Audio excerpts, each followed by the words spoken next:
quick comment is, let's not beat about the bush here. International law recognises the right of self-defence. Sikhism recognises the right of self-defence. So let's not be apologetic about physically defending your security and your people. And Santaji espoused that thinking.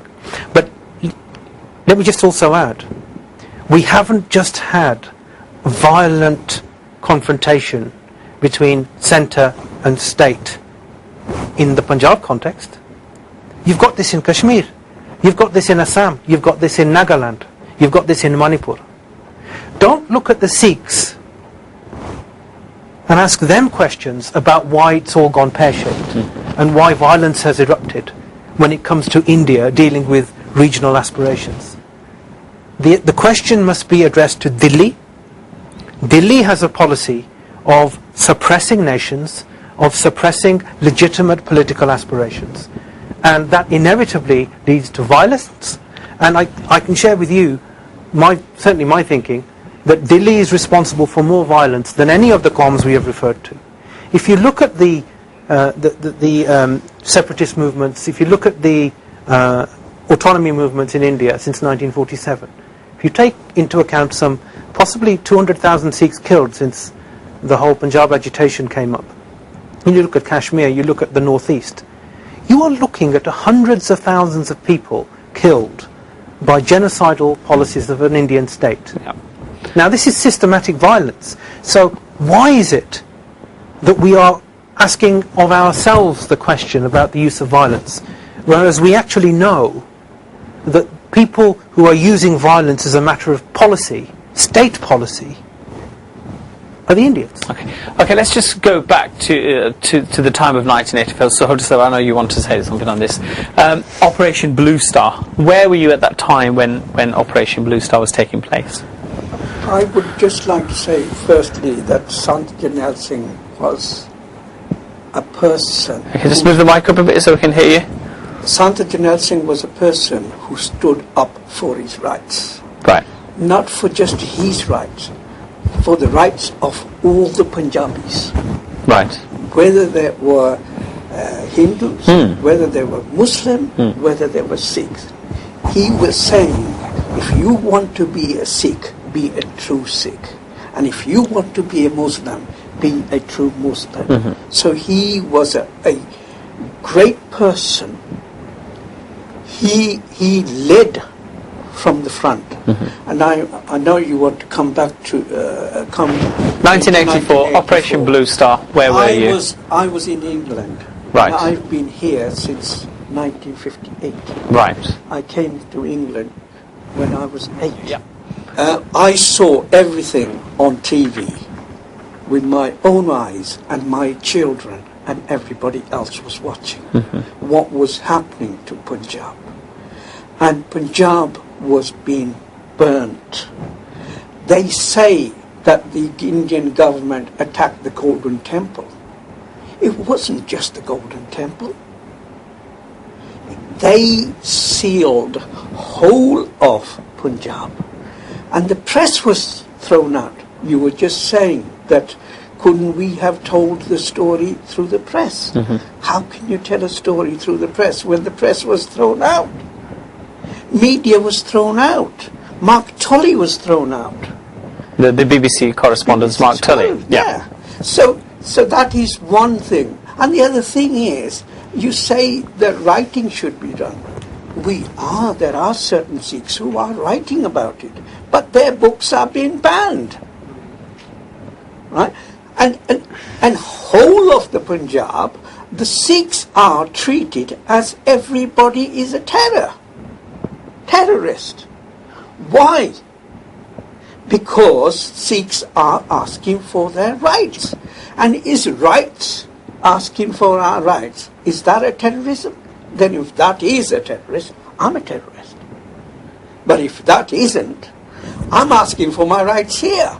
We go down to London, Hyde Park and Parliament. We ask for our rights. We say so many things to others, and nobody puts you in prison. But in India, everybody, whoever stands and says the word Khalistan, he's either taken away, disappeared, killed, massacred. And what happened in 1984? Yeah. That is the most important, because what was the day? It was Guru Arjan Dev's Shahidi Gurpurv, right? And they sealed all over Punjab. My father was in Punjab at that time. He went from here. And he told me that the villagers were prepared to go up and confront the military. But they couldn't, because the military had covered every village and all the temples. And if you look at it, and I'm going on what was put in the press at that time, what I seen with my own eyes at that time, children. And you look at June, what would the weather be like in Punjab? It would be so hot. Extremely hot. Extremely Yeah. hot. What about the children who were 6 years old, 2 years old, 1 year old? They couldn't get water. But you talk about into the compounds of Darbar Sahib that they couldn't Darbar get water, so it was all sealed off, all cooled off. I'm just going to come to over here. Just 1 second. I'll come back to you. Could they've done Blue Star differently? Why did Sant Jarnail Singh Ji Bhindranwala take the fight to the most holiest shrine of the Sikhs? Why did he go to Amritsar? Did he feel that the military wouldn't attack him? Did he feel the power of Guru would stop the tanks, would stop the bullets? Why do you think he went there as a scholar of Sikhism? Okay, there's a book written by S.K. Sinha, and in his book he writes, he was a general, and he was actually asked to be involved in Operation Blue Star. This is 2 years, 18 months before the attack, so 1982. And S.K. Sinha writes that when he was asked to prepare, he refused, that I don't want to be involved. And in the valley of Doon, near Dehradun, so out of Punjab, they made a replica of Darbar Sahib.